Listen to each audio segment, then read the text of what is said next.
Happiness, something that I think a lot of people believe they can outsource to someone else. They make it dependent on their partner, their life situation, how much money they have, what the weather is like, what season it is, how many clothes are in your closet, what kind of shoes are there.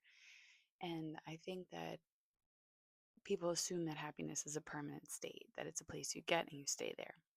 And I disagree. I think that happiness is something that we cultivate and curate in our day. And I think that we have a lot of choice and we don't always recognize how much choice we have.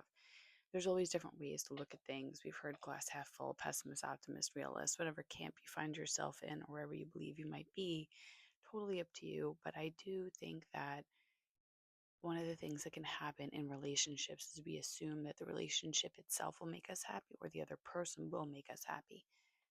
Now, can the other person do things that make you feel happy? Of course. I hope that happens all the time for you.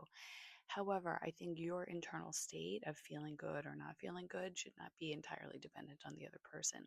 This may not be a newsflash to everybody, but I feel like we're in this time where everything feels really fragile. For some reason, like the connection between people, the stability of our relationships feels very tenuous to me. I keep feeling like it's either we're obsessed with each other or we cancel each other. Like there's no in between. And I think that a lot of relationships that last for a long time require tending to. I've said this before. You don't start a fire and walk away from it and expect it to stay lit. There's a coming back to it. There's a feeding it. There's a being present with it that is a part, I think, of nurturing the connection between us and the ones that we love. This could be romance, family, friends. Everybody needs, and all those different types of relationships need attention. And I think that having a rich array of people that we like to spend our time with makes us feel more happy and more connected, which can make our relationships feel more rewarding and interesting. There's more to talk about.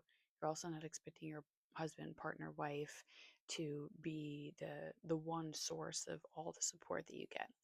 So just put it out there. Happiness, joy, bliss. I think that these are things we cultivate and curate by doing what we love to do. And it's lovely to do what you love with who you love. That's like, that's really the goal.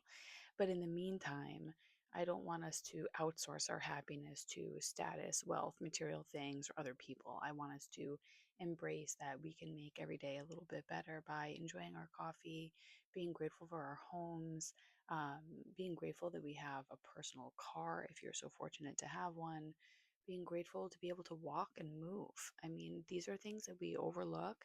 And then there are days that I wake up and I feel so grateful that my body can move the way that I want it to, that I have friends and a nice